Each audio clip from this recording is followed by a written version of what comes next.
slug sweep. Wow, what a strike that is.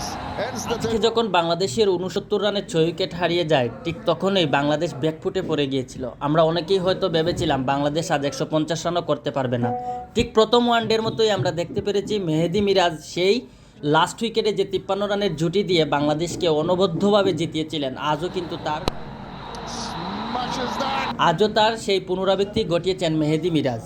Mahmudullah রিয়াদকে নিয়ে গড়েন 148 রানের দুর্দান্ত এক জুটি, যেটি ভারতের সাথে বাংলাদেশের যে কোনো উইকেটেই বিশাল পার্টনারশিপ।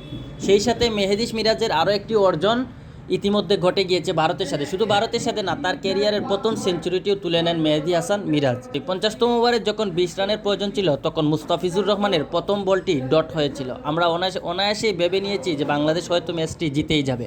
তারপরে দ্বিতীয় এবং তৃতীয় বলে পরপর দুটি বাউন্ডারি হাঁকান রোহিত।